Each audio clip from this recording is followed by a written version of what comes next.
Good evening, and thank you for slipping into Sleepy Kitchen with me. I'm so glad you've made it here with me. Tonight, we're easing into nuts and seeds in a calm, big-picture way.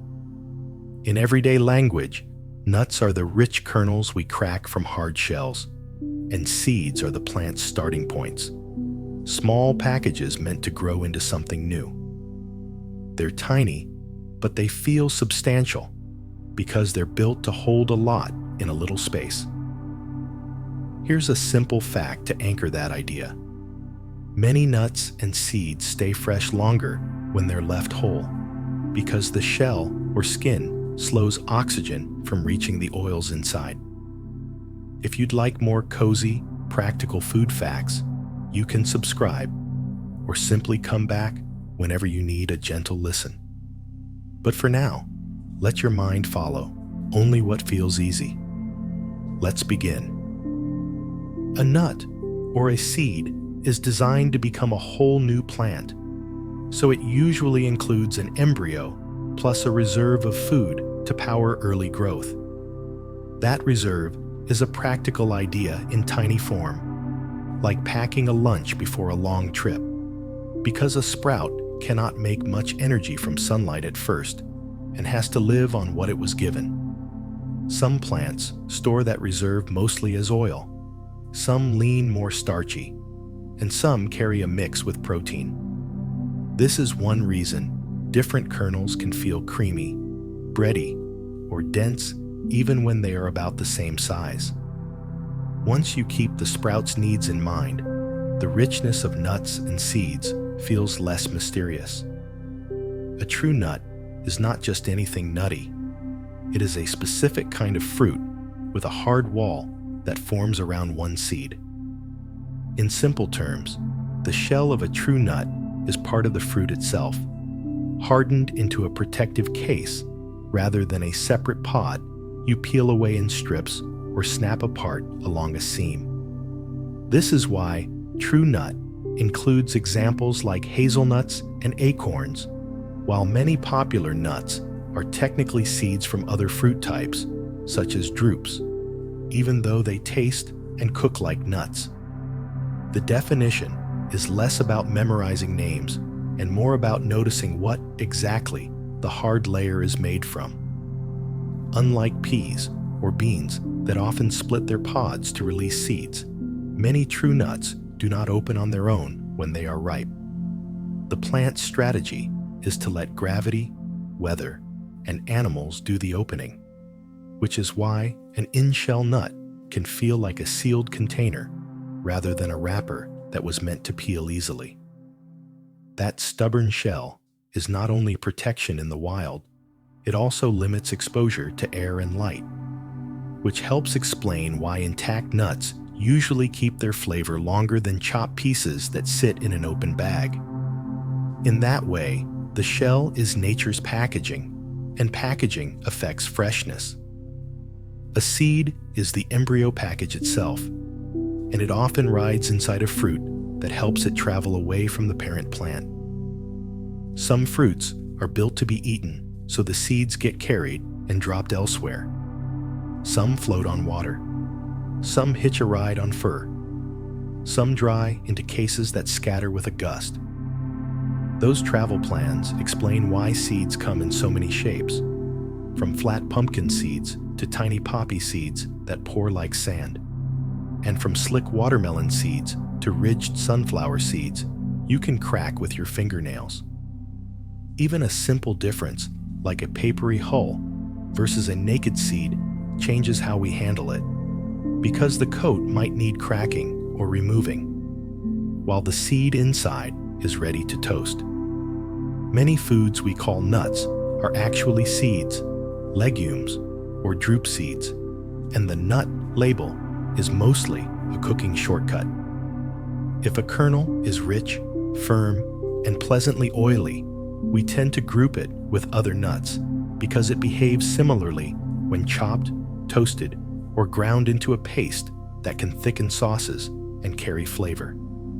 That is why you see almonds, pistachios, and cashews sold together, even though they come from different plant structures, and why mixed nuts is a culinary idea rather than a botanical one. Knowing the shortcut helps you shop, and knowing the structure helps you predict why different nuts can roast and grind a little differently. The almond you eat is the seed from a drupe, a fruit type that also includes peaches, plums, and cherries. The pit of a peach is the hardened outer layer, and inside that pit is a seed, which is the same basic position the almond occupies on an almond tree. In the kitchen, almonds act like nuts because they are dense and gently sweet, and they grind smoothly into flour, paste, and creamy blends. Botanically, they sit closer to stone fruits than to true nuts like hazelnuts. This is one reason the word nut can be a useful cooking label while still being an imprecise family label. Peanuts are not tree nuts. They are legumes related to beans and peas, and they mature in pods underground rather than hanging from branches. A peanut pod is more like a bean pod than a true nutshell, and inside it, you often find two seeds, which is why a peanut naturally splits into two neat halves. This family link also helps explain why peanuts feel at home in savory sauces and stews in many cuisines, because legumes already live comfortably in that flavor world and pair well with salt, spice, and starch. From here, it becomes easier to notice how each kernel's structure shapes what happens when heat, chopping, and grinding enter the story. Nuts and seeds show up in archaeological finds so often, partly because their protective parts can survive when softer foods vanish. A nutshell, a seed coat, or a charred kernel can remain in a hearth or a dry layer of soil long after greens and fruit have disappeared. That durability can make hard foods look unusually prominent, but it still points to real eating, because people only crack and sort tough shells when the inside provides steady value. Hard fragments also tend to collect where people cooked and lived, so they can quietly mark places of repeated meals over time. In a basic way, every broken shell suggests time spent turning a hard package into a bite of food, and that work often made sense because kernels could be kept and carried. This preference for durable calories is one thread that runs through many of the oldest nut and seed traditions. Acorns are a classic example of an abundant nut that often needed gentle processing before it tasted good. In oak landscapes, a heavy drop can cover the ground in a way that feels like a natural pantry, with enough volume to matter for a household. The scene is simple: leaf litter, caps, shells, and the steady sound of gathering. The challenge is that acorns commonly contain tannins that taste bitter and astringent, the same drying bite you can notice in strong tea. Many food traditions used water to draw out that bitterness before cooking with the meal. This is not about making acorns fancy.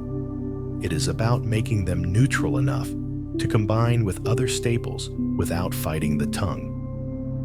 Once the sharp taste is reduced, acorn meal can behave like a mild flour in porridges, cakes, or flatbreads, depending on the tradition. Once you understand tannins, you can see why some wild nuts were loved, but not usually eaten straight from the tree.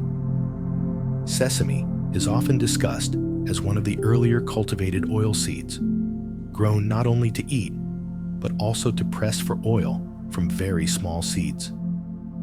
A small handful looks like almost nothing in the palm, yet the aroma is strong enough that a sprinkle can change a whole bowl of grains, which makes sesame feel bigger than its size.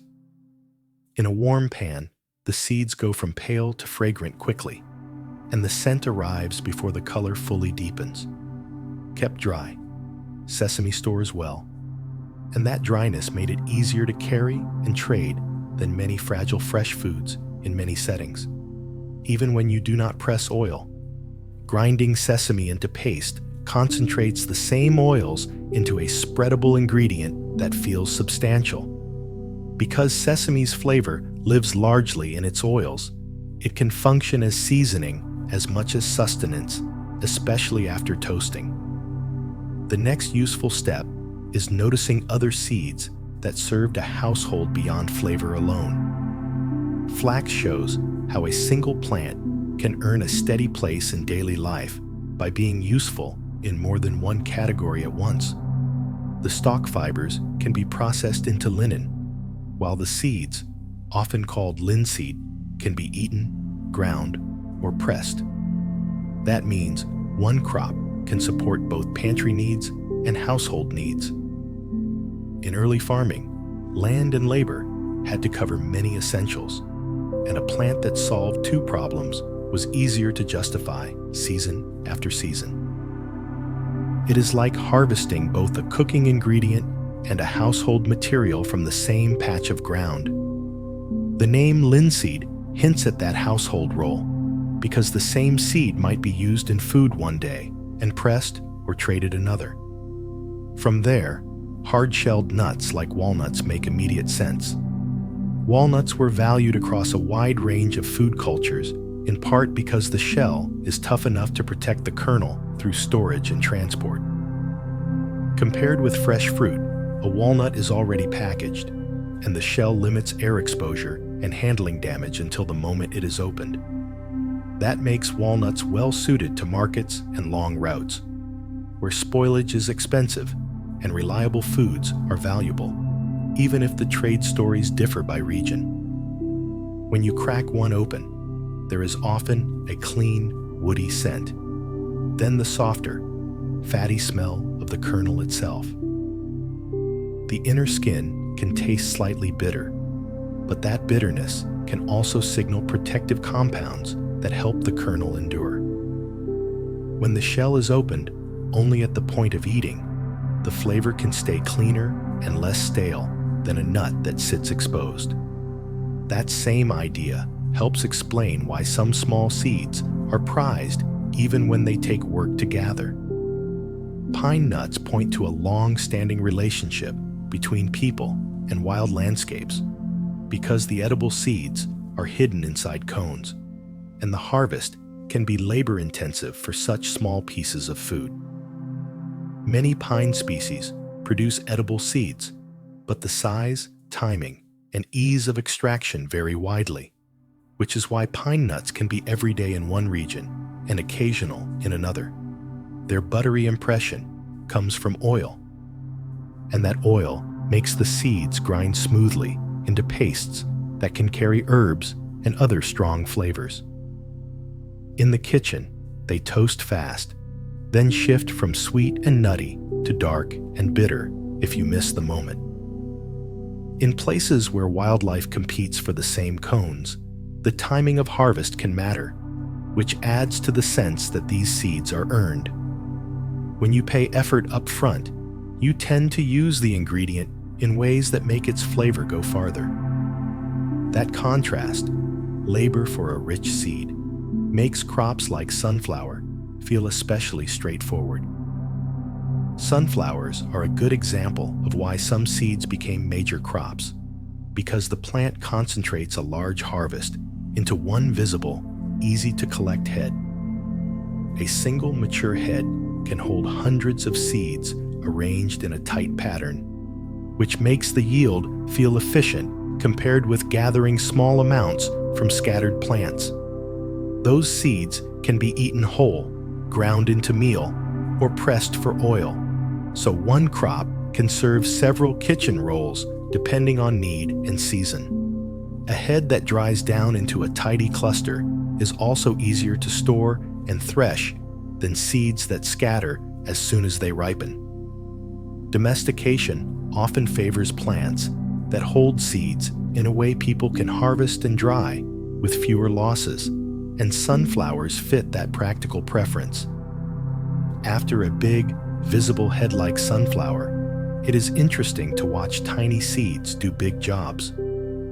Chia is widely connected with Mesoamerican food traditions, partly because it is small, dry, and practical to carry, which matters when food needs to travel or be stored. The seed coat releases a gel-like layer in water, so a spoonful can thicken a drink or a simple mixture without heat, turning a tiny ingredient into a noticeable texture change. That thickening comes from outer layers that hold water, which means chia can influence mouthfeel even when the rest of the food is plain. The same gel can slow separation in a mixture, keeping fine particles suspended a little longer before they settle. Because the gel forms on contact with water, chia can thicken without cooking, which can be useful when fuel or time is limited. A seed that stores dry and changes texture quickly leads naturally into the broader question of why nuts and seeds keep so well. Across many regions, nuts and seeds became dependable between seasons ingredients because their low moisture and protective skins help them keep longer than many fresh foods. Stored dry and protected from heat, light, and pests, they can last through weeks and often longer, which is one reason they show up in travel packs, trade goods, and foods meant to be stretched rather than eaten all at once. This shelf-friendly nature does not require modern technology.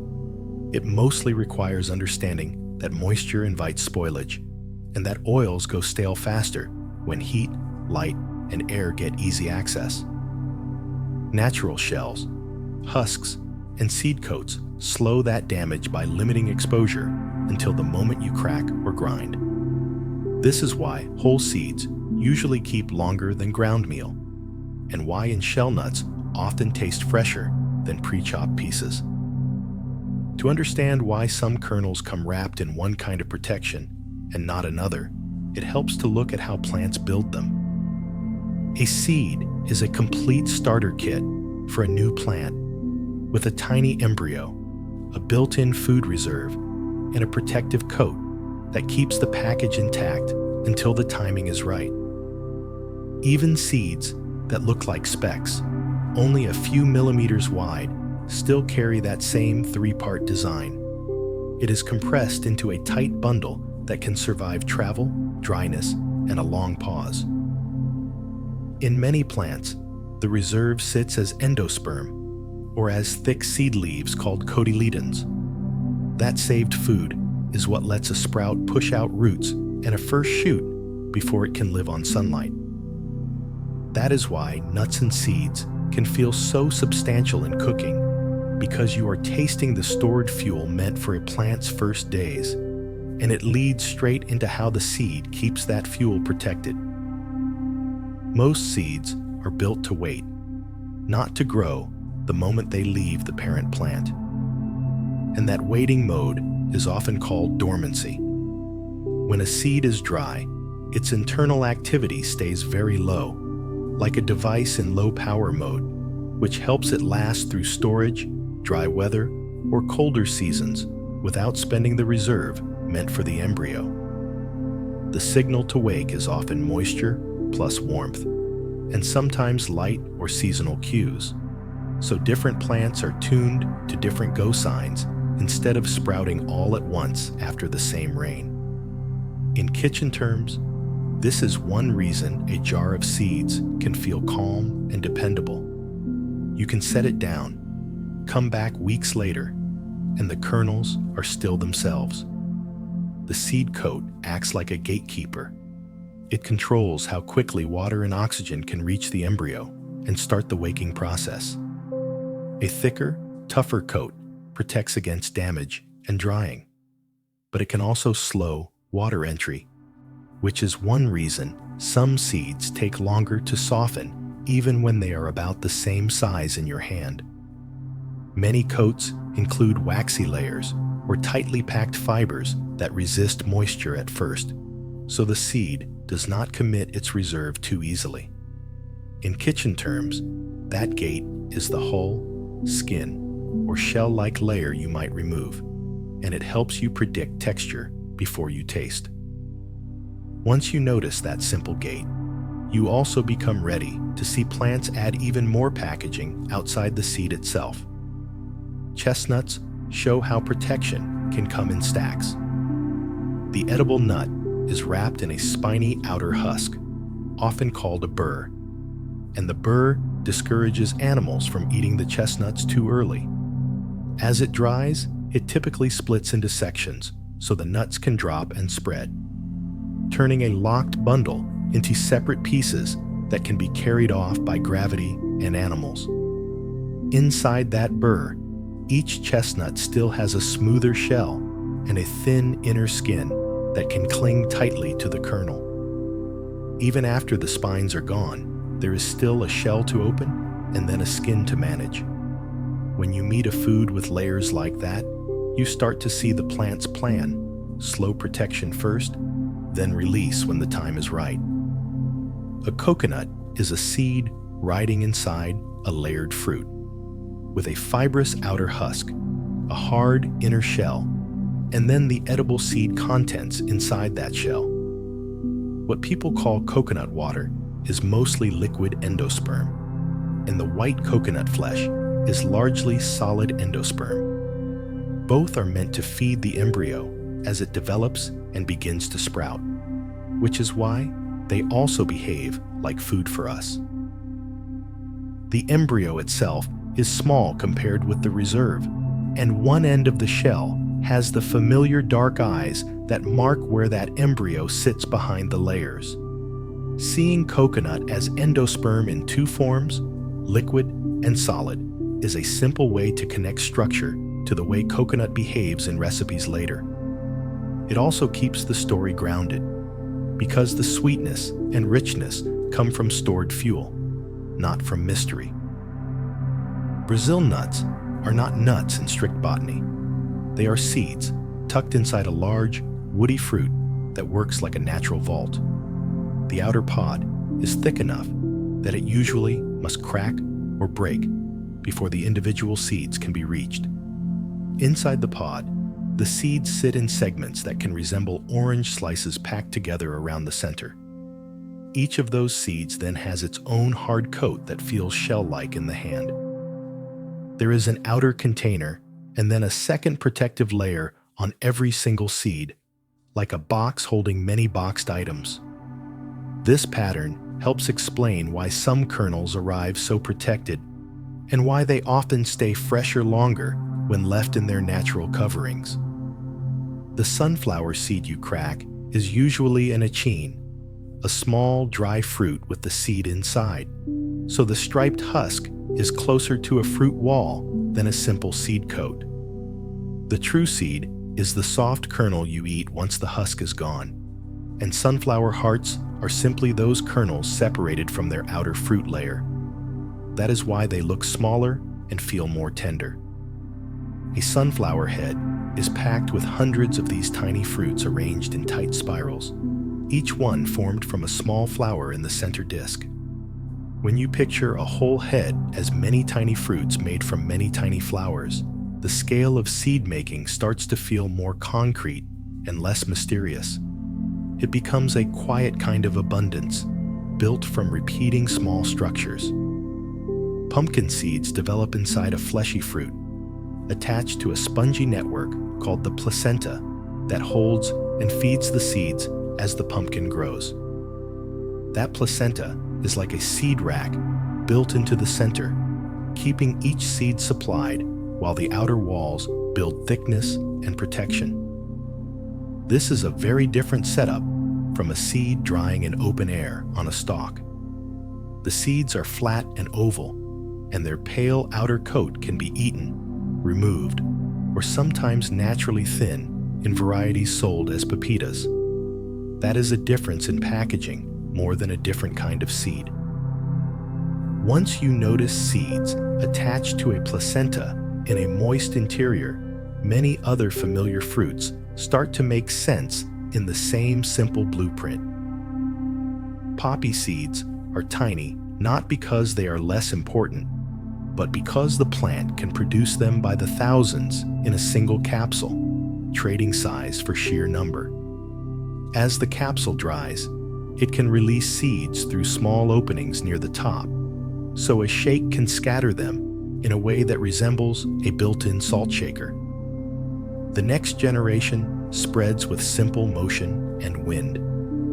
That scatter pattern spreads risk across a wide area, increasing the odds that at least some seeds land in a good place, even if many never sprout. The plant is not betting everything on one large seed. It is placing many small bets across the landscape. With structure in mind, tiny starts to feel intentional instead of fragile. Take one easy breath here and let the picture settle. Seeds are patient packages designed to wait, then wake, and their layers shape how we handle them long before we think about flavor. With structure in mind, it becomes easier to follow what happens when heat and handling change what these little packages taste like. The same oils that feed an embryo can turn fragrant when warmed, then go stale when exposed too long to air, light, and time. The same protective coats that help a seed wait can also carry bitterness, cling stubbornly, or keep flavor cleaner until the moment you crack them. From here, we can watch how toasting, chopping, and grinding change both aroma and texture, and why the smallest packages can have such a big effect once heat enters the story. Roasting changes nuts and seeds because heat builds new aromas from natural sugars and proteins. And those aromas are what many people mean when they say something tastes nutty. A raw kernel can taste clean and mild, but a toasted one smells deeper and warmer as browning reactions create new flavor molecules and moisture drops a little. The result is a bigger scent in the same bite, like the difference between plain bread and lightly toasted bread made from the same slice. Surface area matters too. Sliced, chopped, or crushed pieces usually pick up roast character faster than whole kernels, since more of the surface touches heat. Some seeds even pick up a faint sweetness as their surface toasts, even when you do not think of them as sweet. In a quiet kitchen, roasting feels like watching an ingredient wake up, with the smell arriving first and the color following after. That contrast between raw and roasted is an easy way to feel how flavor is built by heat, and it leads naturally into almonds. Almonds show how a small detail, like a thin skin, can steer flavor without changing the nut itself. The brown skin tends to hold more bitterness than the pale interior, so blanched almonds often taste cleaner and slightly sweeter, even when they come from the same crop. Roasting shifts almonds from soft, slightly milky notes toward warmer flavors that can resemble pastry, toasted cereal, or browned butter. Almond extract and almond candy flavors are concentrated aromatics, so the whole nut can feel surprisingly subtle until roasting wakes it up. Once almonds are ground, their aroma fades faster because the oils are spread thin across many tiny particles. More surface is exposed to air, and more aroma has places to escape. This is why fresh roasted chopped almonds often smell stronger than older almond flour, even when both still taste fine. Nothing is wrong with the nut.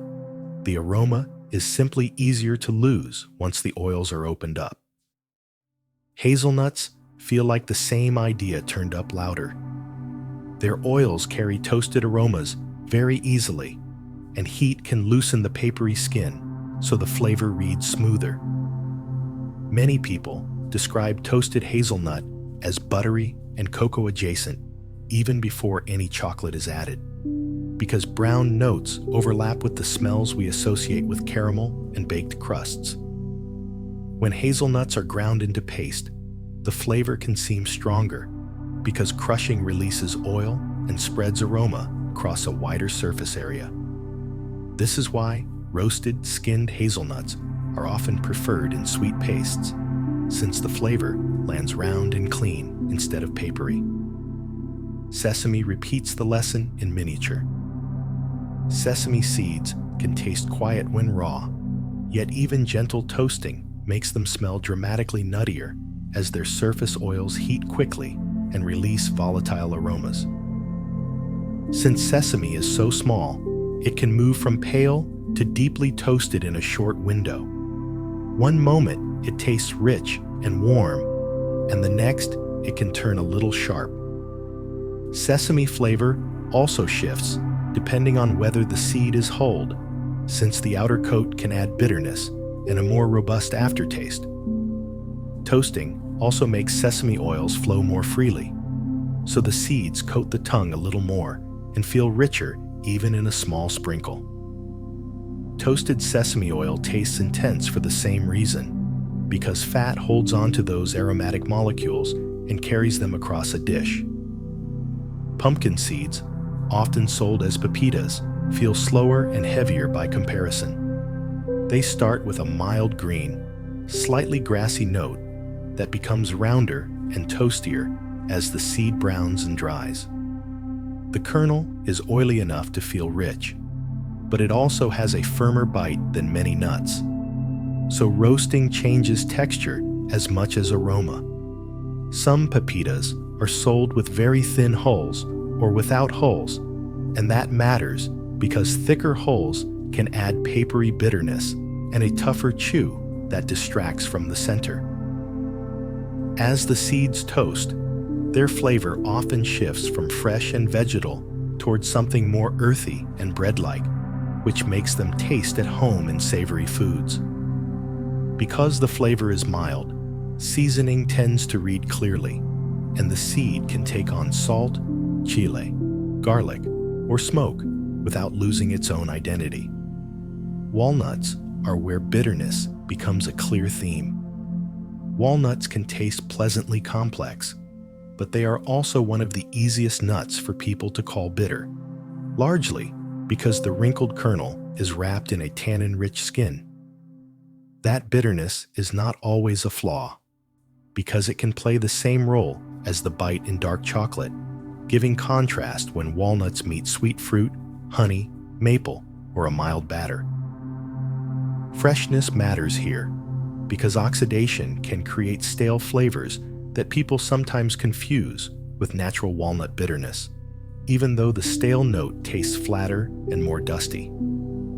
Broken pieces expose more oil and more skin surface, so chopped walnuts can seem harsher than whole halves from the same bag.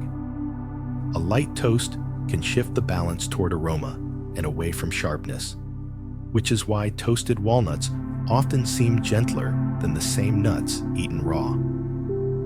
Pecans show the opposite side of the scale. Despite their similar shape, pecans are often perceived as sweeter than walnuts, not because they contain lots of sugar, but because their flavor balance is lower in bitterness and rich in warm toasted notes. Their softer texture and high oil content make them feel buttery, and that buttery impression can read as sweetness in the same way browned butter reads sweet without being sugary. Pecans also tend to have a thinner skin than walnuts, so there is less of that tannic bite fighting the roasted aroma. Pecans are delicate, and a too dark toast can cover their natural caramel-like aroma with a burnt edge that tastes thin and dry. That sensitivity is one reason pecans are common in desserts and nut crusts, where a gentle toast can support vanilla, cinnamon, and brown sugar flavors. From there, it helps to look at a nut that is even milder, like pine nuts. Pine nuts are famous for tasting buttery, but they can also carry a faintly resinous, forest-like note. And that difference often comes down to species and freshness.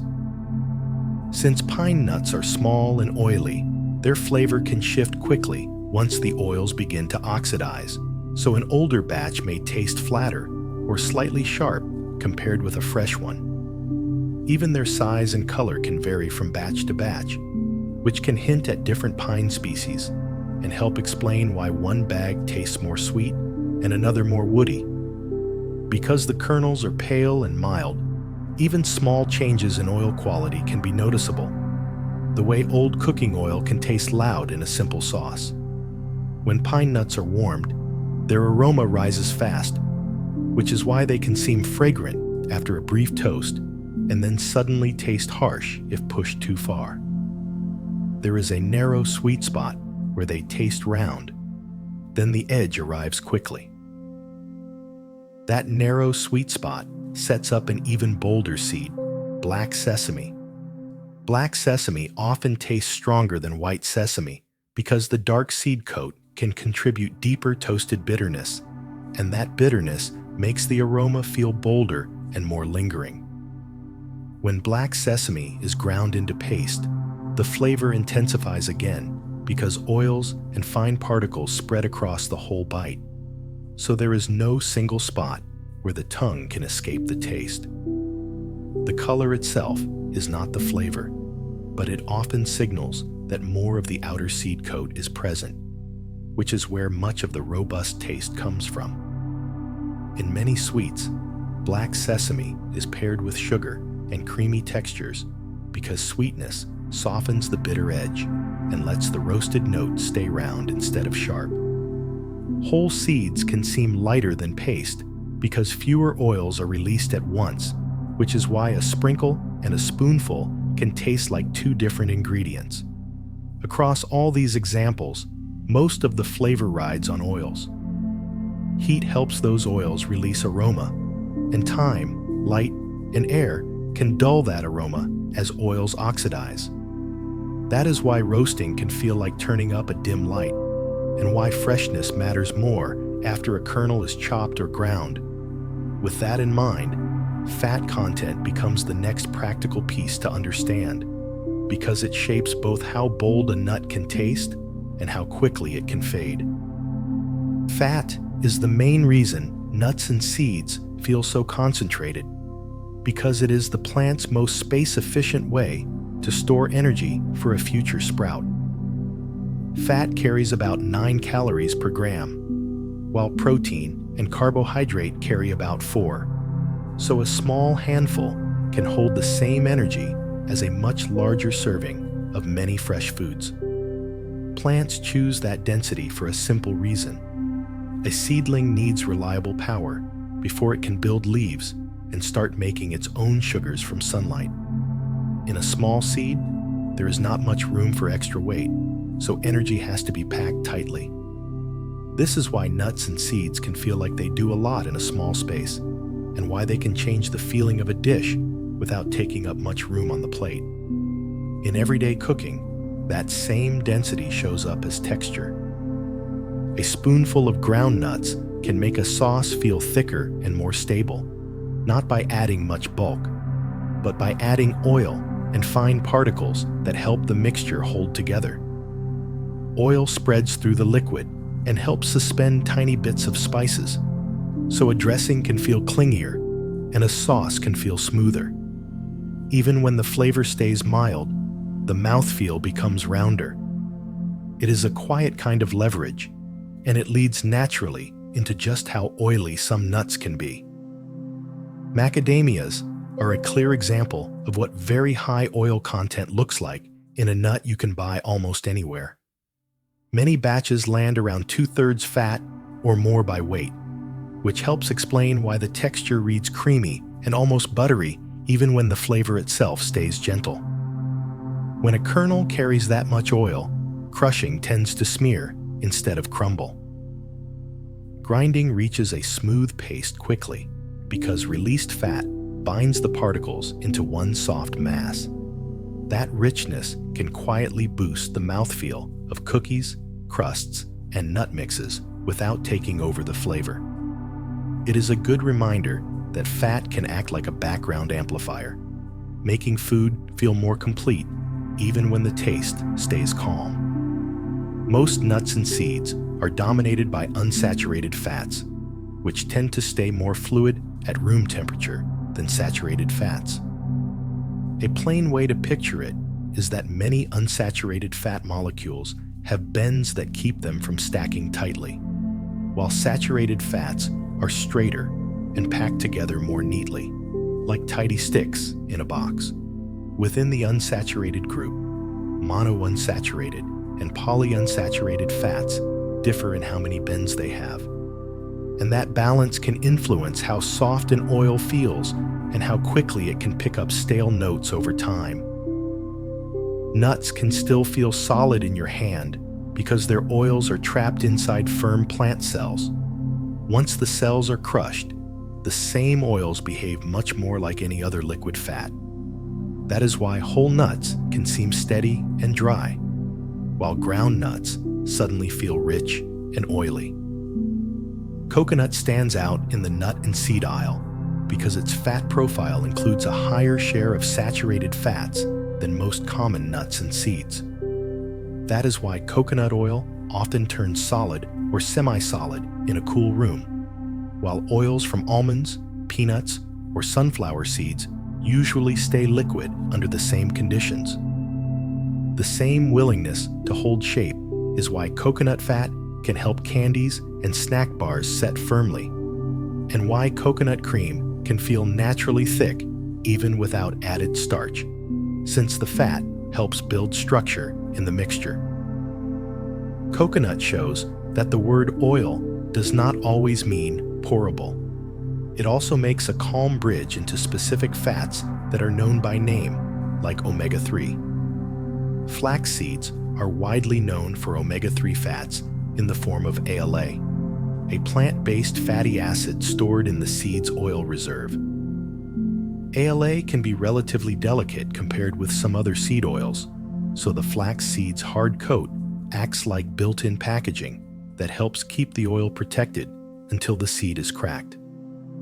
Whole flax can sit quietly in a jar and stay steady, while the same seed becomes more exposed once it is opened.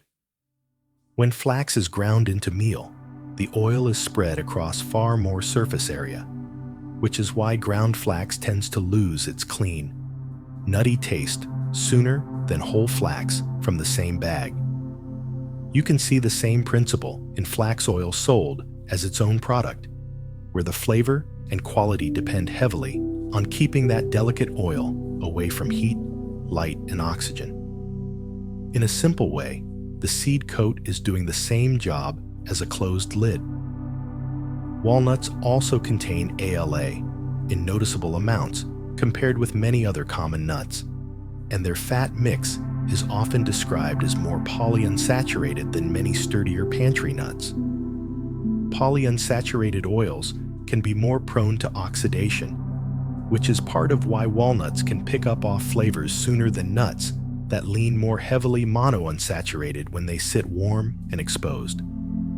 A walnut that tastes clean, slightly tannic, and faintly sweet is typical, while a walnut that tastes flat, dusty, or paint-like often suggests that the oils have changed. Walnut oil can be intensely aromatic for the same reason the nut is aromatic, but that aroma usually rewards gentle handling rather than long exposure to air and heat.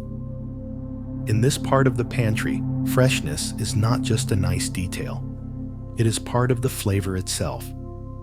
Plants have their own quiet tools for protecting stored fats while a seed waits to sprout. Vitamin E appears naturally in many nuts and seeds because plants use it to help protect stored oils during dormancy.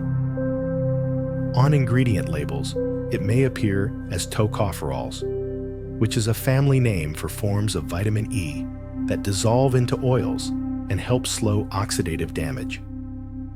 That is one reason labels often associate oils like sunflower oil with vitamin E, since pressing concentrates what was already present in the seed and carries it into the bottle. It is not a guarantee a nut will stay fresh forever, but it is one quiet reason seeds can keep their oils usable long enough to be stored, traded, and carried from one season to the next. Making cooking oil from nuts or seeds is mostly a separation process. Pressure removes the fat and leaves behind a solid press cake that can be milled into meal. Oils that are minimally processed often keep more color and aroma because many flavor compounds and pigments travel with the fat. More refined oils tend to taste more neutral because processing filters or removes many of those compounds. Cold-pressed usually means the oil was extracted with less added heat, which often preserves more of the ingredient's natural scent. Expeller-pressed is a common term for oil pressed out mechanically. These labels are really clues about whether an oil will behave like a seasoning with its own character or like a quiet cooking fat that stays in the background. Oil content is also a major reason some nuts and seeds grind into a smooth butter, while others behave more like flour, because released fat is what turns dry particles into a cohesive paste. High oil ingredients, like peanuts, sesame, and many tree nuts, can become glossy spreads because oils coat every particle and reduce friction, letting everything slide into a smooth texture. Lower oil or higher starch kernels tend to stay powdery and dry, even when finely ground. Even within nut butters, separation is usually just oil rising to the top over time. Stabilizers work by keeping oil and solids better mixed, not by changing what the nut is. Take one slow breath here and let the pantry picture settle. Fat is concentrated energy, and it is also a carrier of aroma, so it shapes both richness and flavor. It can bloom when warmed, and it can fade when it is spread thin and left open to air. Once the fat side of the story feels clear, it becomes easier to place where protein sits and which minerals the seed was storing for growth. Those other nutrients are part of the same starter kit, resting in the dark until the sprout begins. Seeds and nuts carry protein because a sprout needs building material as well as fuel, and plants pack that material into storage proteins inside the kernel. Oil is the quiet energy, but protein is part of the frame. It is why many kernels feel firm and satisfying instead of only slick and rich. Proteins add structure the way egg whites help a batter set and hold its shape. In your mouth, that structure reads as body and chew, and it balances the softness that oil can bring. When you grind a nut or seed into a butter, some of the thickness comes from protein-rich particles holding onto moisture and helping oil and solids stay blended longer in the jar. Protein also helps explain why roasted nuts taste deeper, since browning reactions need heat and amino acids to build toasted aromas. Oil carries those aromas, and protein helps create them. Put together, those two storage nutrients are why ground nuts can make a sauce feel creamy without needing much extra flour. Protein is built from amino acids, and humans need 9 of them from food because the body cannot make them. Hemp seeds are commonly described as containing all 9 essential amino acids, though the exact balance can vary by variety and processing, and a package label usually shows only total grams. That label reality is a reminder that complete is about the mix of amino acids, not about a magic number printed on the front. In the kitchen, hemp's advantage is simpler. It tastes mild and gently nutty, and many products are sold as shelled hemp hearts that blend into oatmeal, yogurt, smoothies, and baked goods without steering the flavor. Because the hull is removed, hemp hearts feel soft and quick to chew, closer to a tender seed than a hard nut. Once you see seeds as compact building material, it makes sense that they also store the minerals that help that material work. Pumpkin seeds are often mentioned for minerals like magnesium, zinc, and iron, stocked for early growth and enzyme work when the seedling is just getting started. Seeds stockpile them because a seedling cannot reach far into soil in its earliest stages. If you have ever noticed that pumpkin seeds feel sturdy and dense. That is partly this mineral and protein package at work. Minerals do not roast away the way delicate aromas do, so toasted pumpkin seeds keep the same basic mineral profile even as the taste shifts warmer and nuttier. Salt and spice can change how we perceive the seed, but they do not erase what the kernel was built to store. From there, it is easier to understand why almonds are often discussed for minerals too. Almonds contain calcium, along with magnesium and other minerals, but the amount per serving is still modest compared with major calcium staples, so they work best as one contributor among many. What matters in the pantry is that almonds deliver that bundle in many shapes: whole for crunch, sliced for topping, and ground as flour where the minerals are spread through a batter or crust. Because almond flour is simply almonds broken down, it keeps most of the same minerals, even though it behaves differently from wheat flour because it has no gluten. This is why almond-based baked goods tend to be tender and dense, because the structure comes from eggs and starches, not from stretchy wheat proteins.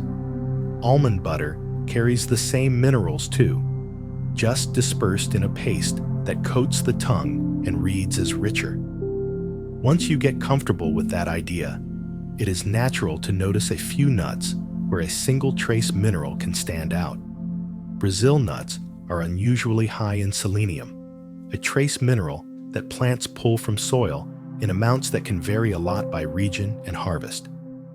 Selenium lives in the kernel alongside oils and proteins, which is why the nut can taste rich while carrying something measured in tiny amounts rather than spoonfuls. That soil variation is why nutrition numbers for Brazil nuts are often discussed as ranges, not a single exact figure that fits every bag. Because selenium is needed only in small quantities, Brazil nuts fit best as a rich accent, chopped into a topping or mixed into a small handful rather than a snack to eat by the cup. Trace minerals are the small print of nutrition, and fiber is another quiet feature that can change how a seed behaves in food. Chia seeds can shift the texture of foods because much of their soluble fiber sits on the outside, so the seed can thicken a mixture without being ground into meal. When hydrated, that outer layer forms a slick coating that makes drinks feel less watery and helps fine particles like cocoa, cinnamon, or chili powder stay suspended a little longer before settling. Because the gel forms around each seed, chia can behave like tiny beads held in place rather than dissolving into the liquid. Chia also carries insoluble fiber, so even after a mixture thickens, it keeps a faint pop that reminds you it is still made of seeds, not starch. This is why chia can act like a gentle binder in some recipes, holding ingredients together without much flavor of its own. Take one easy breath here and let the pantry picture settle. Protein gives structure. Minerals support the work. Fiber changes the way water moves. All of it is packed into a small, patient package designed to wait. Nuts and seeds also pack a lot of energy into a small volume, since they store fuel as oil and dense carbohydrates for a plant that has not met the sun yet. That is why they have long been practical for travel packs, workdays, and pantry storage. The same calories that make them portable also make portions matter, because a little goes farther than it looks. Since each nut and seed packs its own mix of fats, protein, and minerals, variety becomes a practical kitchen strategy. Different nuts and seeds emphasize different strengths, so a mix tends to cover more ground than a single favorite eaten every time. Walnuts and flax lean toward more delicate polyunsaturated oils. Sesame and sunflower lean into aromatic oils. Pumpkin seeds and hemp bring noticeable protein and minerals. And almonds bring a mild kernel that works in both sweet and savory foods. Those differences show up on the tongue, but they also show up in how ingredients behave when you toast them, grind them, or stir them into a sauce. Even within one ingredient, switching between whole, chopped, and ground forms changes how strongly flavor shows up and how quickly it fades in storage. Whole kernels protect their oils inside intact cells. Chopped pieces expose more surface. Ground meal opens everything at once, so aroma rises fast, then slips away faster too. With variety in mind, it also helps to know that plants include natural protective compounds that guard a seed's nutrients until it is time to sprout. Many nuts and seeds contain phytic acid and other natural protective compounds that can bind some minerals during digestion, which is part of the plant's strategy for storing nutrients safely until sprouting. Phytic acid is not a mystery additive. It is a storage form of phosphorus that happens to hold on to minerals tightly. In a varied diet, this is usually a small concern, and traditional processing across cultures, like roasting, sprouting, soaking, or fermenting, can reduce these compounds to some degree without changing what the ingredient basically is. The everyday takeaway is that nuts and seeds remain nutrient-dense foods, but their value comes from regular rotation, not from chasing one perfect kernel. Flavor is usually the first signal you notice, and off flavors are often the earliest hint that the seed's oils have started to change. To keep both taste and quality where you want them, the next practical question is how air, light, and heat change these oils and proteins over time. Nuts and seeds usually lose quality because their oils react with oxygen over time, a slow shift that dulls aroma and makes flavors taste stale. This process is called oxidation, and it is less like something suddenly spoiling and more like coffee gradually losing its fragrance after the bag is opened. Fresh kernels smell sweet, nutty, or clean, and the flavor feels crisp. Older ones can smell flat, waxy, or faintly crayon-like, and the taste can linger in a way that feels tired instead of lively. That gradual change is why the earliest freshness check is simply whether the nut still smells like itself. You are not looking for perfection, only for that familiar, clean scent. When the aroma is still there, the kernel is usually still in its best window. When the aroma has dulled, the flavor often follows. That gentle, gradual shift is the heart of storage, and it leads straight into what speeds the shift up. Air exposure is often the biggest day-to-day accelerator because oxygen can only react with oils it can reach. Whole nuts and seeds keep much of their oil tucked inside intact cells, protected in the middle of the kernel. Chopping and grinding break those cells open and spread oil across thin surfaces that touch air on all sides. A bowl of whole almonds is like a stack of closed envelopes, while a bowl of slivered almonds is like papers fanned out, with far more surface available to age. This is why pre-chopped toppings and the fine crumbs at the bottom of a bag tend to taste older sooner than intact pieces from the same batch. Each small piece is not only more exposed, it is opened up. Even when the difference is subtle, it is real. A whole nut can hold on to its clean smell longer simply because less oil is sitting on the outside. Natural packaging slows aging, so keeping nuts closer to their original coverings is one of the simplest freshness advantages. A shell, hull, or thicker skin limits oxygen and light until the kernel is exposed, which is why in-shell walnuts, pistachios, and hazelnuts often hold their flavor longer than the same nuts sold already shelled. Even thin skins, like the brown layer on almonds or the papery skin on peanuts, add a small buffer compared with fully blanched or peeled kernels. The more intact the package, the longer it tends to taste bright. In a quiet way, the shell is doing the same job as a well-closed lid. It is limiting contact, and contact is what starts the clock. Each time a bag is opened, fresh air moves in and old air moves out, and the oils begin their slow conversation with oxygen again. Rolling a bag down tightly, pressing out extra air, or moving kernels into a smaller container reduces that empty space. A lid that closes cleanly is not just neatness.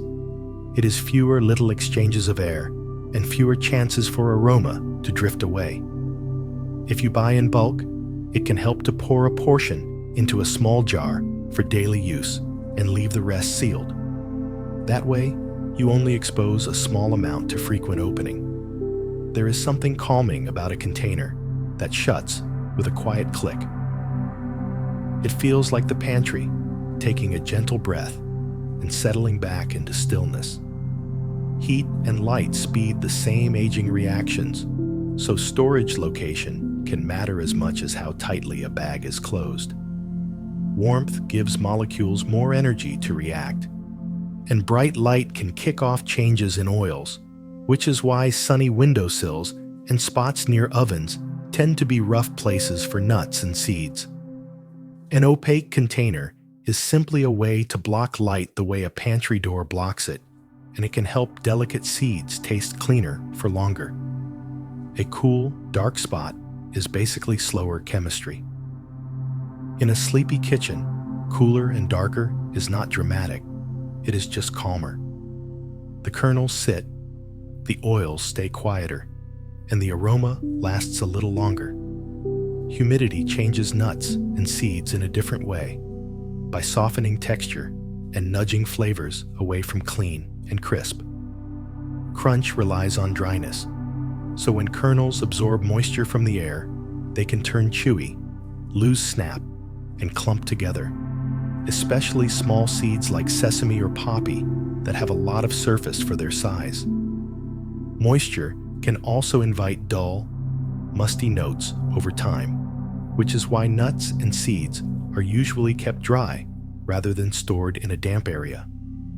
When something still tastes mostly fine but feels soft or tough, it is often a moisture issue more than an oil issue. Texture is part of freshness too, and dryness is what keeps crunch honest. Cold storage stretches freshness because it slows the reactions that age oils, and it can also help keep textures stable when the air is damp. Refrigeration can work well for steady, medium-term use, especially once a bag is open and the kitchen is warm. The freezer is often the most reliable pause button for most nuts and seeds, especially larger bags that would otherwise sit open for many weeks. One practical detail is condensation, since very cold items can collect moisture if they are left open while warming. Keeping them sealed during temperature changes helps preserve crunch. If you portion a large bag into smaller sealed containers, you can thaw only what you need and keep the rest undisturbed. That seal and cold habit becomes even more useful once you toast a batch for flavor. Roasted nuts and seeds often taste best sooner because roasting boosts aroma at first, but it can shorten the period when that aroma stays bright. Heat can leave a little oil closer to the surface, and some delicate aromatics fade more quickly after toasting. Toasted sesame, roasted pecans, and roasted peanuts may drift from fragrant to dull faster than their raw counterparts, even when they still look perfect. This is not a warning, just a timing note. Roasting is still worth it. It simply changes the size of the window when the aroma feels at its peak.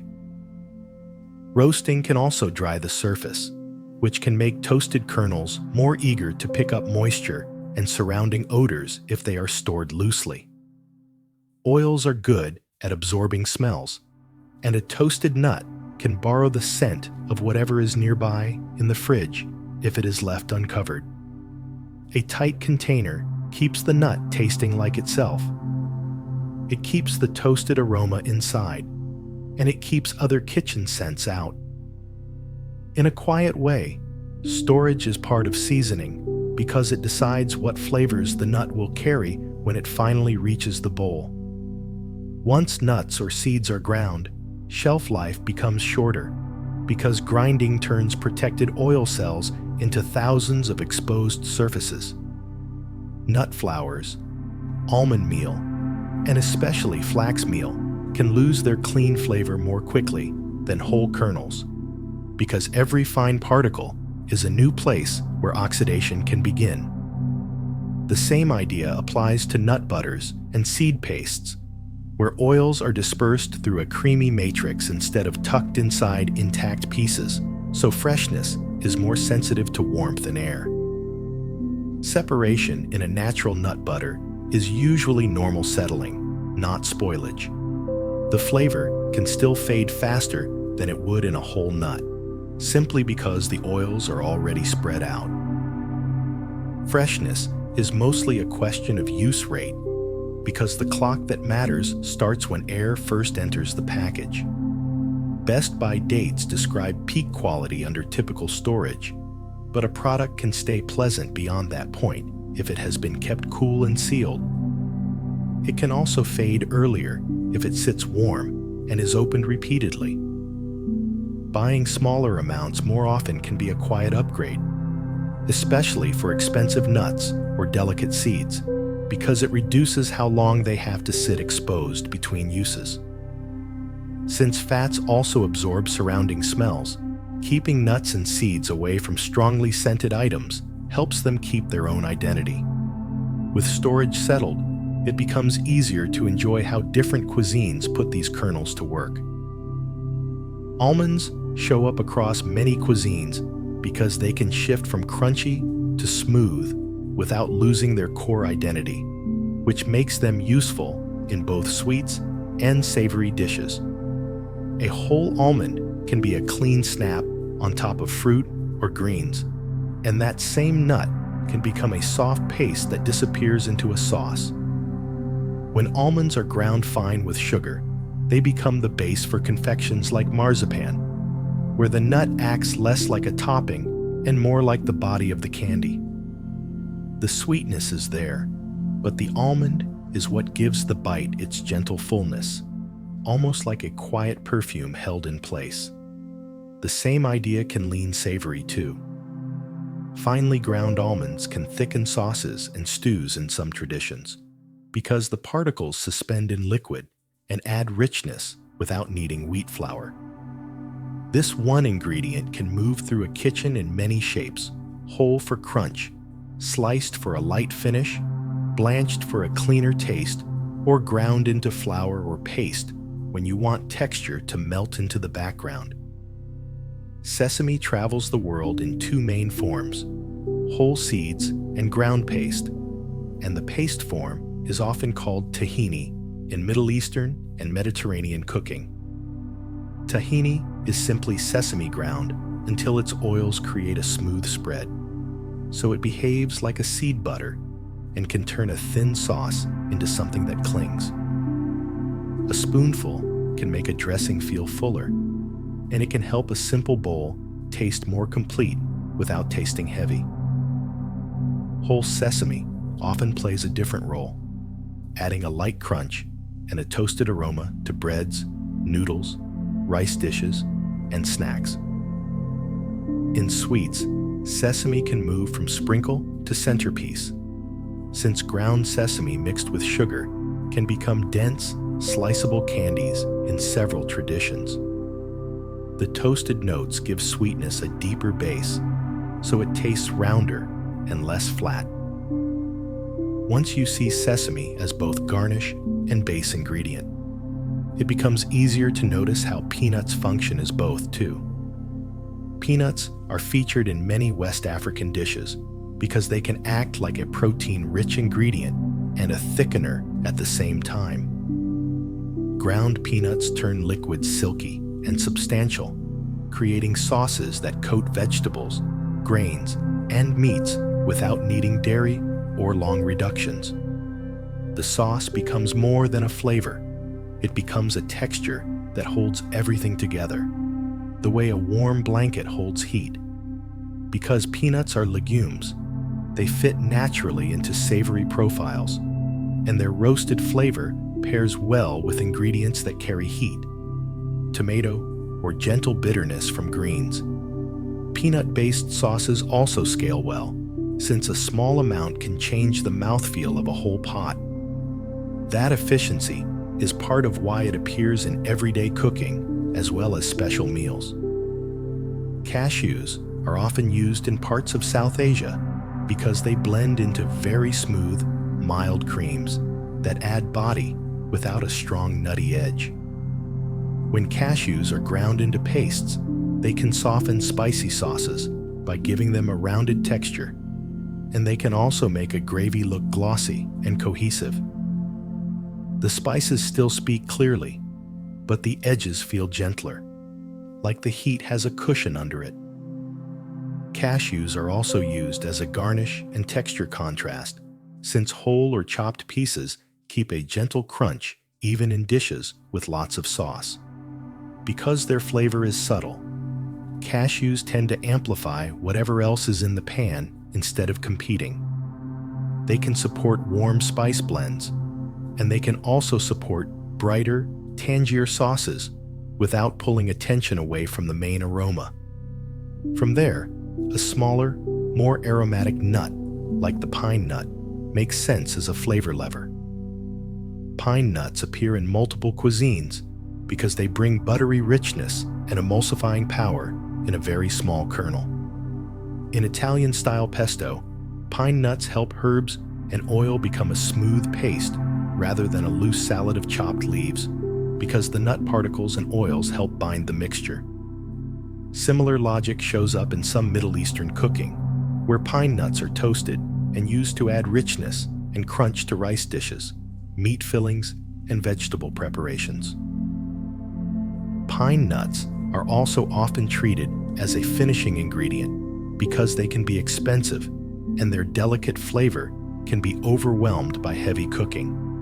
They like gentle heat, just enough to bloom, and then set on top like a soft, fragrant accent. That small nut, big impact quality leads naturally into pistachios, which often contribute both flavor and color. Pistachios are valued in Persian and broader Middle Eastern and Mediterranean sweets because their green color and distinctive aroma read clearly even in sugar-rich desserts. Chopped pistachios can act like a top layer that signals luxury and freshness, while ground pistachios can become the main body of a filling or paste. Pistachio flavor sits in a sweet spot, richer than almonds, but usually less bitter than walnuts, which helps it stay pleasant in both creamy and crisp textures. Pistachios also show up in savory dishes, often paired with rice, citrus, or herbs, because their flavor can feel bright and deep at the same time. The nut brings richness, but it can also feel lively, and the color brings a calm kind of celebration. Once color and aroma become part of the story, pumpkin seeds provide a different kind of signature. Pumpkin seeds are used across parts of the Americas not only as snacks, but also as the base for sauces, where grinding the seeds turns them into a thick, savory paste. In some Mexican traditions, pumpkin seeds help create green sauces and stews with a rich texture because the seed meal suspends in the liquid and makes it feel creamy without dairy. The flavor of pumpkin seeds is mild enough that it can carry chili, herbs, and aromatics without competing, which makes the seed a quiet backbone rather than the star. Toasting the seeds before grinding is a common approach because it deepens aroma, but the key idea is simple. Pumpkin seeds can be structural, not just decorative. That structural role is a good bridge into sesame oil, which is often used more like seasoning than fat.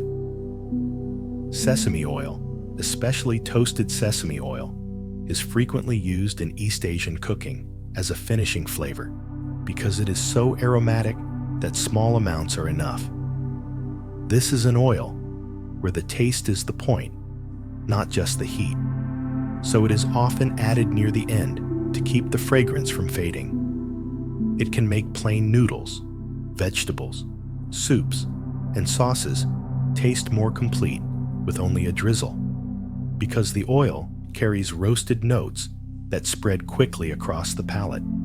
Lighter sesame oils exist too, and they can be used more like neutral cooking oils, but the everyday distinction stays simple. Toasted sesame oil behaves like a spice. Once you think of oils as flavor carriers, walnuts illustrate how nuts themselves can shape both texture and taste in many regions. Walnuts appear in many cuisines because their slight bitterness and rich oils add contrast, especially alongside sweet, tart, or creamy ingredients. In some Eastern European and Caucasus region foods, walnuts are ground into pastes and sauces that feel substantial and clingy, showing that walnuts can be a base ingredient, not only a garnish. In American-style baking, walnuts often play a different role, adding crunch and a darker, earthy note to batters, breads, and desserts, where sweetness needs a counterweight. Walnuts also pair well with fruits and leafy greens in salads because their tannic edge can balance acidity and sweetness without needing much salt. Take one slow breath here and let the tour settle. A nut becomes a paste, a sprinkle becomes a sauce, and a finishing oil behaves like seasoning. With all these examples in mind, it becomes easier to follow how nuts and seeds change when they are turned into butters, flours, meals, and milks. The same kernels that add crunch can also become structure. Ground forms thicken and bind. Whole forms decorate and sparkle, and each cuisine chooses the shape that fits the moment. Nut butters are nuts, or seeds ground until their own oils turn the mixture from crumbs into a smooth paste. The texture shifts in stages, from dry granules to damp clumps to a glossy spread once enough oil has escaped to coat every particle and reduce friction. Higher fat kernels tend to reach a creamy texture more easily, while drier seeds can stay thicker or slightly grainy unless they are milled very fine, which is why peanut butter, tahini, and sunflower seed butter can feel so different even when they look similar on a spoon. That same free oil that makes a paste also explains why the surface of a jar can change after it sits, since oil and solids are always trying to settle into their own comfortable layers. Natural nut and seed butters often separate because oil is lighter than the solids, so it rises while heavier particles settle. A plain comparison is vinaigrette, where oil sits on top unless something holds it in place, and a jar can look broken even when nothing is wrong at all.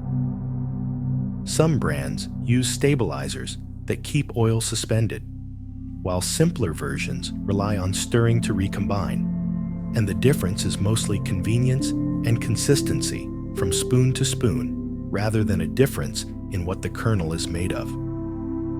Once you expect that behavior, it becomes easier to understand why flour-like products made from the same foods behave so differently in batters and doughs, because a paste and a powder are simply two different ways of arranging the same ingredients. Almond flour is almonds ground very fine, often after blanching removes the brown skins, which keeps the flavor mild and the color pale. It is not wheat flour in disguise, because wheat flour brings gluten structure, and almond flour brings mostly fat, protein, and tiny particles that absorb moisture in a different way.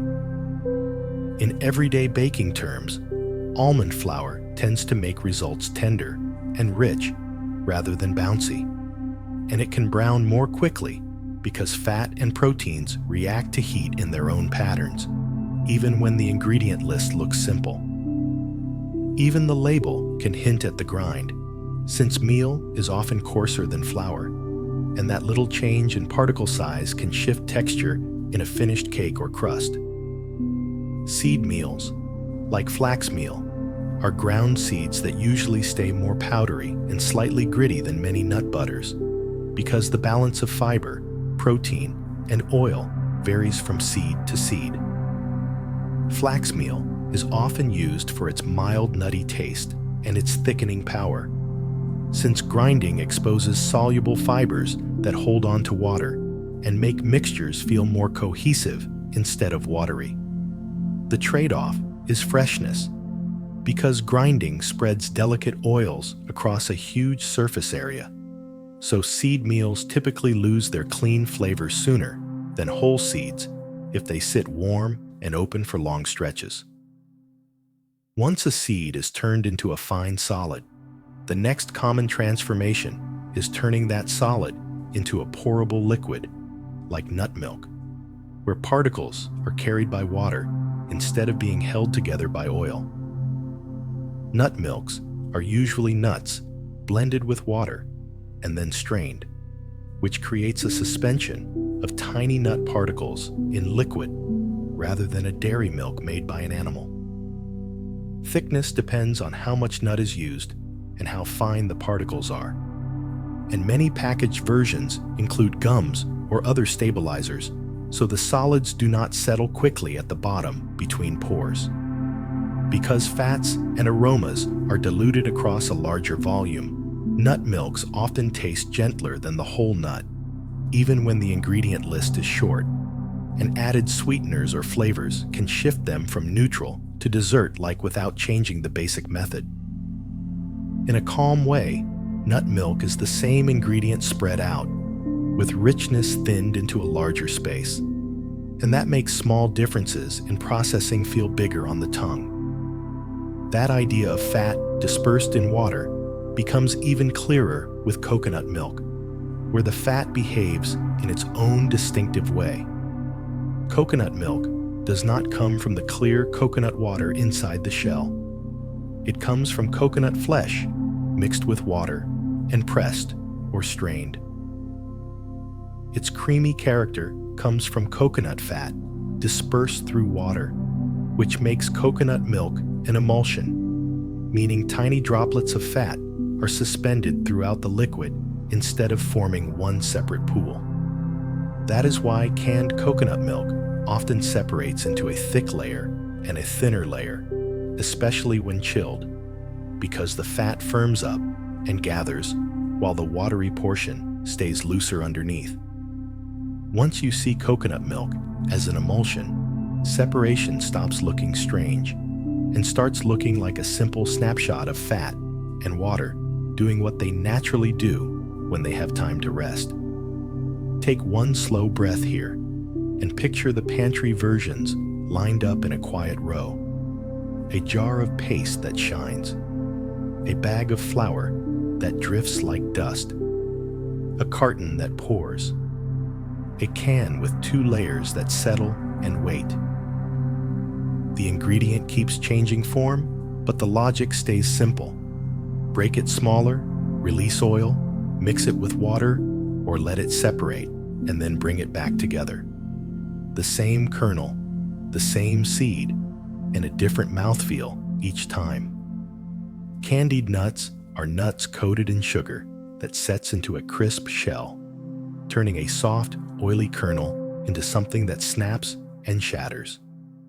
The sugar layer acts like edible packaging, adding sweetness and a glassy crunch that changes how the nut fractures when you bite, and it can slow oxygen contact with the nut surface for a while. Because sugar attracts water from the air, candied nuts can lose crispness in humidity and become sticky unless they are kept tightly sealed, which is why a bowl left uncovered can turn chewy and dull. In other words, the candy shell protects in one direction, against air for a moment, but opens another door toward moisture that softens the snap. Sprouting is the moment a seed stops being pantry stable and starts trying to grow, and that shift changes flavor and texture because enzymes begin breaking stored food into simpler pieces. A sprouted seed can taste less starchy and slightly sweeter, and it often feels more tender, since the seed is using its reserves to build a shoot and root instead of holding everything in storage form. Sprouting also raises moisture, which shortens the comfortable storage window compared with a dry seed. So sprouted products are usually treated more like fresh foods than shelf-stable staples. Because moisture changes handling needs, it is best to follow current, reliable food safety guidance and store sprouted items as directed by the producer. So the calm part is knowing the rules are already written on the package. Roasting can be done without added fat or with oil, and the choice changes both flavor and how the finished nuts and seeds keep. Dry roasting uses the kernel's own oils as the browning medium, often producing a clean toasted flavor, while oil roasting adds an extra layer of fat that helps seasonings cling and can make the surface taste richer. Oil roasting can brown quickly because hot oil transfers heat efficiently, but the added oil can soften crispness over time and can pick up stale notes if it sits exposed, especially in small broken pieces where there is more surface for air to reach. Once processing adds extra ingredients and more shared surfaces, labels and cross-contact matter more, especially when allergies and sensitivities are part of the picture. Because a simple ingredient can become a more complicated one the moment it is coated, flavored, or handled alongside other foods.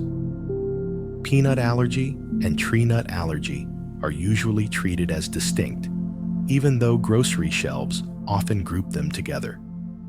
Peanuts are legumes, closer to beans and peas than to walnuts or almonds, so the proteins involved are not automatically the same. Some people react to peanuts but tolerate certain tree nuts, and some people have the opposite pattern, which is why nut-free and peanut-free are not always identical promises. In allergy language, tree nuts is a practical group that often includes almonds, cashews, walnuts, pecans, pistachios, and hazelnuts, even when their plant biology differs. That practical grouping is why ingredient lists and allergen statements are a better map than the aisle sign. They describe what is actually in the package, not what the shelf looks like. Allergen statements usually follow these everyday names, because that is how people shop and cook, and it helps to start from the words that appear on real labels. Food allergies are reactions to specific proteins, not to the crunch, the roast level, or the amount of oil in a bite. In plain terms, the immune system mistakes certain food proteins for something harmful and responds strongly. Cooking can change aroma and texture, and it can alter some proteins, but it does not reliably remove the proteins that matter for allergy. That is why heated does not automatically mean safe, and why people do not use roasting or boiling as a solution. Even tiny amounts can matter for someone who is sensitive because proteins can travel in crumbs and smears. When proteins are the focus, tiny traces become the next practical issue.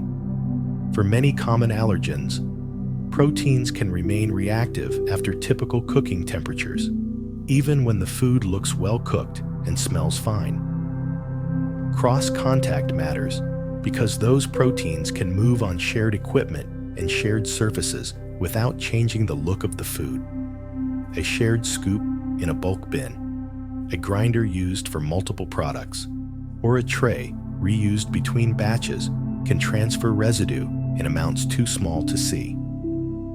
Fine crumbs and powders, like nut flours, can also cling to seams and corners, which is why clean-looking, is not the same as separated. Packaging sometimes includes advisory statements about shared facilities because a product can be made without nuts as ingredients, but still be exposed during production. In everyday kitchens, the same principle applies to shared knives, cutting boards, and storage containers when foods are handled close together. Shared towels, sponges, and small appliances can play the same role because residue can move without being noticed. A blender jar, a food processor blade, or the corners of a toaster oven tray can hold tiny leftovers that are easy to miss. This is why some allergens feel hidden even in foods that look simple, and why routines often matter more than appearances. Sesame is widely recognized as a major allergen in many places, and it can be easy to miss because it arrives in many forms.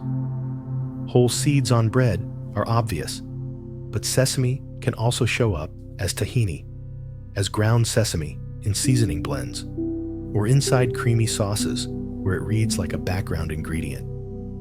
Some products use sesame for texture, like crusts and coatings, where it blends into the surface the way breadcrumbs do.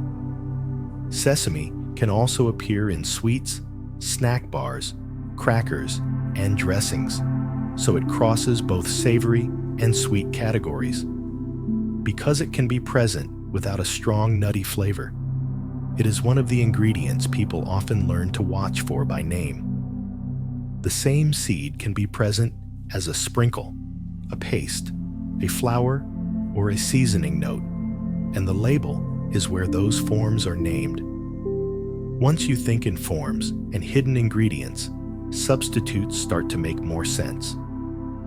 Sunflower seed butter is often used as a nut-free substitute because it behaves like a classic nut butter in texture and function. It spreads smoothly, it can thicken sauces, and it can stand in for peanut butter in everyday uses, where the goal is body and richness rather than an exact matching flavor.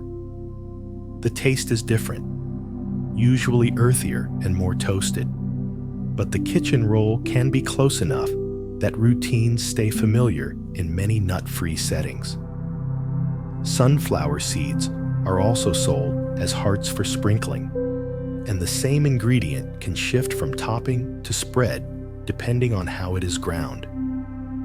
Even so, a substitute is only helpful when it fits the specific allergen plan a person is following. A plan might include peanuts, tree nuts, sesame, or something else entirely, and the details can vary from person to person. It also helps to remember that a nut-free product can still be made near nuts, so packaging notes can still matter. Tree nuts are a category label, not a guarantee that every nut inside it will trigger the same reaction in every person. Different nuts contain different proteins, and cross-reactivity can vary, so individual risk is often evaluated nut by nut under professional guidance. For simplicity and safety, some people avoid all tree nuts, while others avoid only specific ones, depending on the advice they have received and how they manage their environment. This variation is one reason mixed nut products can be complicated, because they blend several ingredients and increase the chances of cross-contact. It is also why a single may contain statement can matter more than a long list of flavors on the front of a package. Once category labels are understood as broad, it becomes easier to follow the specific boundaries that have been set for safety. It is less about memorizing every nut and more about staying inside the lines that work for the people involved. Processing can change what remains in a product, which is why oils often come up in allergy conversations. Highly refined nut and seed oils may contain very little protein compared with whole nuts, because intensive processing removes much of the solid material that carries most proteins. However, refined is not one single uniform process, and trace proteins can still remain, especially in unrefined or cold-pressed oils that keep more of the original character and aroma. Oil is also a reminder that two bottles can share a name and still be processed very differently from brand to brand. That is why some people treat all nut and seed oils with caution, while others discuss specific products with a clinician and rely on individual guidance. From a cooking perspective, unrefined oils also tend to have stronger flavors, which can make them easier to notice in a dish. When a label specifies cold-pressed or unrefined, it is a hint that more of the original seed material may remain, and that hint can matter when a plan is built around avoiding certain proteins. Allergen labeling rules vary by country and sometimes by product type, so the same ingredient can be presented differently depending on where it is sold. One label might list a clear word like sesame, another might place it inside a compound ingredient, and advisory statements about shared equipment are not standardized everywhere. Recipes can also change over time, and packaging sometimes changes more slowly than people's assumptions about a familiar brand. Because of that, people who manage allergies often read the full ingredient list every time, even when the front label looks unchanged. When eating outside the home, the equivalent of label reading is asking clear questions about ingredients and shared surfaces. That practical anchor is knowing where to place trust when details feel uncertain. Imported products can also reflect the rules of their origin, so familiar foods can read differently from one package to the next, even when the product name looks the same. When allergies and sensitivities are involved, the calmest approach is to rely on current official guidance and personal medical advice, and to avoid guesswork. That usually means treating ingredient lists as meaningful, asking direct questions when food is prepared by someone else, and taking cross-contact warnings seriously when they apply. It can also mean simple household boundaries, like separate storage areas or dedicated tools, when that is the plan recommended for the people involved. The goal is steady routines that reduce accidental exposure without turning meals into a stressful project. The point is steadiness, not constant vigilance. Clear routines also make it easier to enjoy nuts and seeds for what they are, rather than treating them as a mystery ingredient. With that safety framework in mind, it helps to look at how nut trees and seed crops are grown, harvested, and moved into the pantry. When the basics feel steady, curiosity can return to the wider story of farming, harvest, and trade.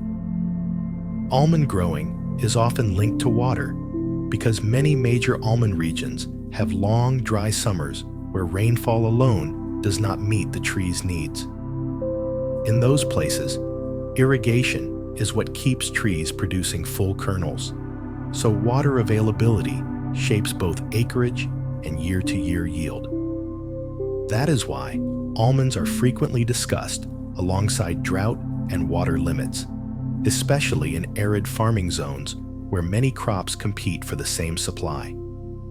The same nut can also be grown in milder, wetter regions with a different water picture, so I keep the takeaway plain. Almond supply is partly a water story, and conditions matter.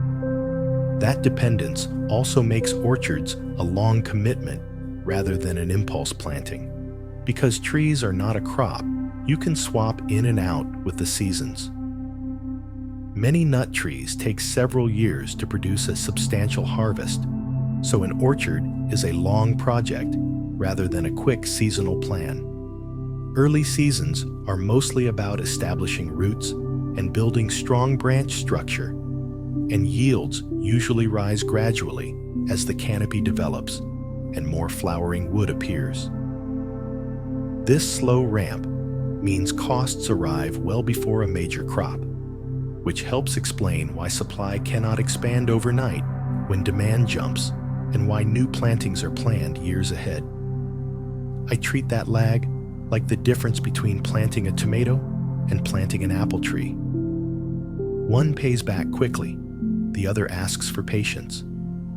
The orchard is built on years, not weeks, and that time delay is part of the quiet logic behind the aisle. Take a slow breath here and picture a row of young trees at dusk. They look still, but they are doing work you cannot see, pushing roots outward, thickening trunks, building the scaffolding that will hold future harvests. That long view is part of why nut markets can feel steady one year and tight the next. Trees do not rush, and farms cannot rush them. When you understand that, a short crop feels less like a surprise and more like weather and timing, leaving fingerprints on the pantry. Once a tree crop is established, longevity becomes the next big factor, and walnuts are a good example of what long-lived production can look like. Walnut trees can keep producing for decades, which makes them closer to a lasting agricultural asset than a short-lived crop. The edible kernel is protected by a thick shell and an outer green husk, and once the husk is removed and the nuts are dried, that natural packaging supports storage and shipping. Because the trees stay in the ground for so long, orchard decisions often focus on maintaining consistent productivity year after year rather than pushing for a single extreme harvest that stresses the trees. I think of that as a steady dividend kind of crop, where careful long-range management matters as much as any one season. Longevity also pairs naturally with the way many farms rely on rotation in their faster, seed-based crops. Sunflowers are often used in crop rotation because rotating crops can interrupt pest and disease cycles that build when the same plant repeats in the same field. When one crop is planted continuously, the same insects, soil organisms, and nutrient demands can return on schedule. But changing crops changes the pattern and spreads pressure across different plant families. Rotation can also help balance nutrient use, since one plant may draw heavily on a certain nutrient while the next has a different appetite. Even weeds can be affected, because changing the crop changes the timing of canopy shade and soil disturbance, which changes what thrives. Rotation is one of the quiet tools farms use, and it works best when it is treated as rhythm, not as a single trick. Peanuts add another tool by changing the nitrogen story of a field. Peanuts can contribute nitrogen to a farming system because, like other legumes, they can partner with soil bacteria that capture nitrogen from the air and store it in root nodules. Nitrogen is a key plant nutrient, and this nitrogen-fixing trait is one reason peanuts often appear in rotations with crops that tend to need more nitrogen support. If you have ever seen a peanut plant pulled up with small bumps on its roots, those nodules are where that partnership happens, like tiny storage pockets on the roots. The benefit depends on the whole plan and local conditions, but the core idea stays simple. Legumes can help build part of their own nitrogen supply while they grow, and that can support the crops that follow. Another dependency that is easy to overlook when you are just eating a nut is pollination. Pollination is essential for many nut crops, and almonds are a widely discussed example because blossoms need pollen moved between flowers for nuts to set. At orchard scale, growers often rely on managed honeybee colonies during bloom because the flowering window is short and the number of blossoms is enormous. Colonies may be brought in for just that period, then moved on, because timing matters as much as the number of hives. If weather is cool, rainy, or windy, bee activity can drop, and fewer flowers may be pollinated even when the trees look healthy, which can mean fewer nuts later. In a calm way, It is a reminder that a harvest is not only about the tree, it is also about the brief, busy moment when flowers meet their pollinators. That tight calendar link between bloom and pollinators leads straight into the next practical moment: harvest time. Harvesting methods vary because different nuts mature and detach in different ways, and the goal is to collect ripe nuts efficiently with minimal damage. Some nuts drop naturally when ready and are gathered from the ground, while others are shaken from the tree, so mature nuts fall at a chosen moment rather than drifting down over many days. Modern orchards often use sweeping and pickup equipment that turns a scattered ground harvest into a steady stream that can be cleaned and sorted. The method is less about romance and more about protecting quality at scale, since bruised or dirty nuts are harder to store well. Once nuts are collected, the next big step is getting moisture under control so the crop can keep its best flavor. Drying, sometimes called curing, matters because lowering moisture helps prevent mold and keeps flavor clean during storage.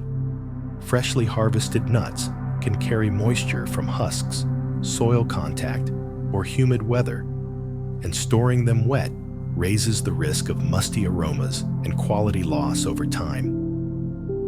Drying moves the nuts toward a stable state where kernels stay crisp instead of leathery, and where oils are less likely to pick up off notes linked to excess water. Drying methods vary by crop and region, but the principle stays the same. Less available water usually means a more stable product for shipping and shelving.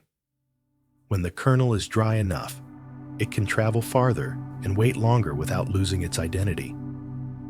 In the pantry, you feel the end of that long farm process as a simple sound. A nut rolls in a bowl. Seeds pour like dry rain into a jar. The dryness is not only texture, it is time, slowed down, and it is the reason a harvest can travel far and still arrive with a clean, nutty scent. Let your shoulders soften for a second, and imagine those jars resting in the dark, waiting. That stability becomes especially clear when you look at annual seeds that move through the farm cycle much faster. Some seed crops, like flax and chia, are annuals that can be planted and harvested within one growing season, so their supply can respond more quickly to changing conditions than tree nuts. Annual planting lets farmers adjust acreage year after year, while orchards are long commitments that take years to establish and years to replace if conditions change. These seeds are typically harvested after plants dry down, which fits the basic seed design of being low in moisture and suited to storage once cleaned. In everyday terms, annual seeds can pivot faster, while nut orchards tend to move slowly and deliberately. With that broader map in mind, a few uncommon nuts and seeds make more sense when they show up on a label. Some are tied to a particular climate, some to a particular harvest rhythm, and some simply to a region where they have always been part of the pantry. When you see an unfamiliar name, it is often a hint of a different farm pace, a different tree, a different field, and a different route into your kitchen. And once you can picture that route, the ingredient feels less mysterious. It becomes what it always was, a plant's stored beginning, carried through real weather and real seasons. Tiger nuts are not nuts at all. They are small underground tubers from a sedge plant, and the nutty name is really a kitchen nickname. You may also see the name chufa. They tend to feel more chewy than oily because the tuber stores starch and fiber rather than the rich fats that make almonds and pecans taste creamy. The texture lands closer to a dried root than to a buttery kernel. Tiger nuts are sold whole, sliced, or ground. The ground form behaves more like a gently sweet meal than a glossy nut butter, so it adds body and a faint toasted note without turning a mixture slick. Because it is less oily than most true nuts, it usually keeps its character without the same rancid risk. In Spain, they are closely associated with horchata de chufa, a drink made from tiger nuts that is often lightly sweetened and sometimes flavored with cinnamon. Recipes vary by home and region, and the basic idea stays simple. A starchy tuber becomes a calm, pale drink. Sacha inchi seeds come from a vine native to parts of the Amazon region, and they are sometimes marketed as Inca peanut, even though they are a different plant than true peanuts. The kernels develop inside a star-shaped pod that dries into a firm container, which protects the seeds until they are released. That built-in packaging can feel closer to a capsule than to a shell you crack by hand. Some products are sold as crunchy snack seeds, and others are pressed for oil.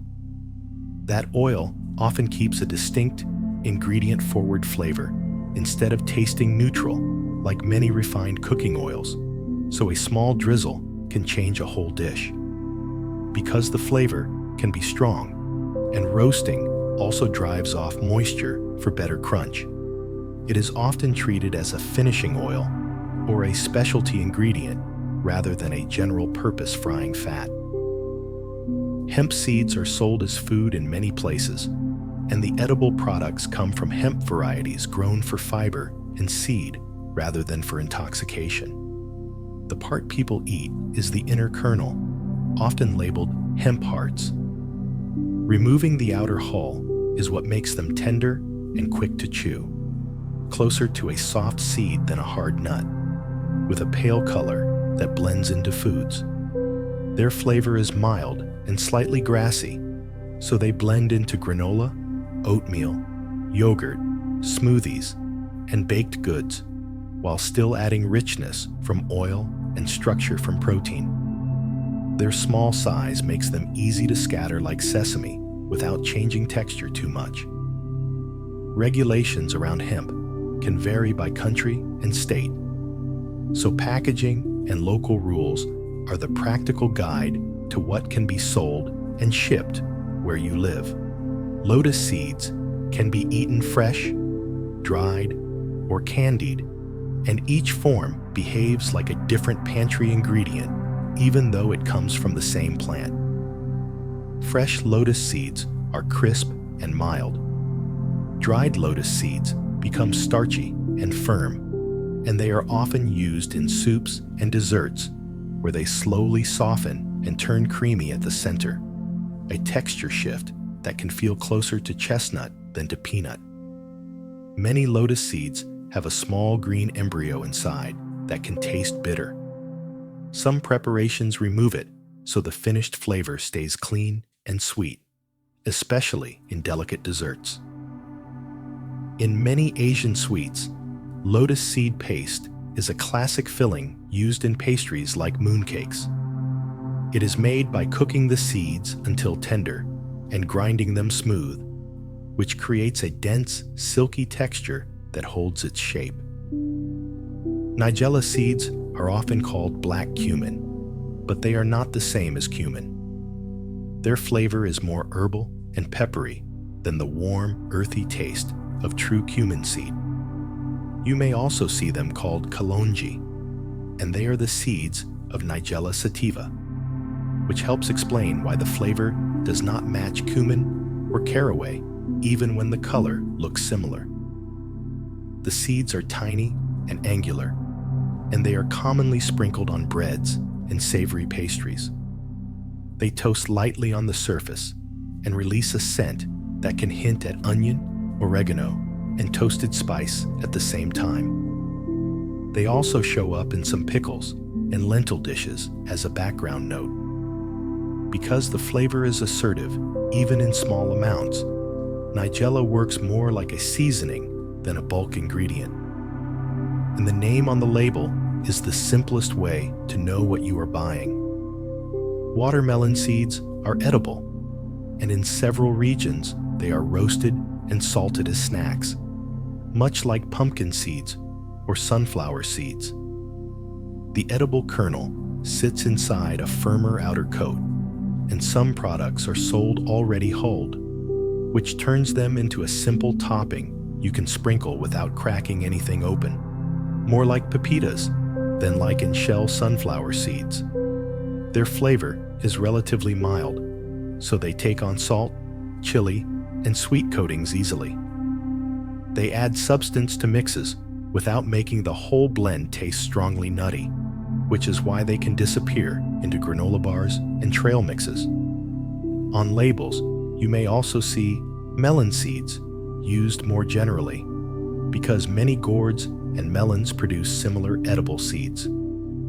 The exact variety can change the size, hull thickness, and crunch. Ginkgo nuts are actually seeds from the ginkgo tree, and they have a texture that is more chewy and slightly waxy than the crisp bite of most tree nuts. Ginkgo trees are widely planted as ornamentals in cities, but the edible seeds are a separate food tradition, and they are usually treated as a special ingredient rather than an everyday snack. In some East Asian cuisines, they are used in small amounts in soups, rice dishes, and celebratory foods, where the goal is a gentle accent rather than a dominant flavor. They are typically sold, prepared, or packaged with clear cooking directions. It is sensible to follow current product guidance and local food recommendations, since traditional foods can have specific handling expectations. When an unfamiliar nut shows up on a label, a useful first question is whether the edible part is mainly oily, mainly starchy, or mainly fibrous, because that often predicts how it will behave in cooking and storage. Oily kernels usually toast fast, grind into glossy pastes, and lose freshness sooner once they are ground, which is why small jars of specialty nut oils and butters are often sold for quick use and kept away from heat and light. Starchy seeds and tubers tend to soften, thicken, or crumble instead of becoming butter-like, and that is the same reason chia thickens liquids while sesame mostly enriches them, even though both are called seeds. Fibrous pieces often stay chewy and absorb flavors slowly, and this simple classification helps explain why the same aisle can hold almonds, sesame, and tiger nuts side by side, even though plants built them for different jobs.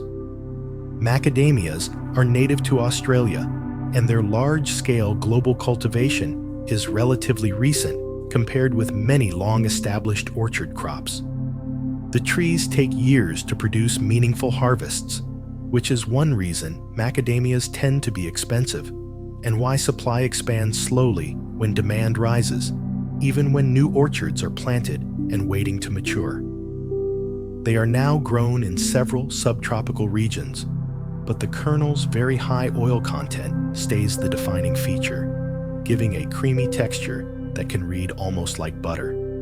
The hard shell helps protect that richness until the nut is cracked.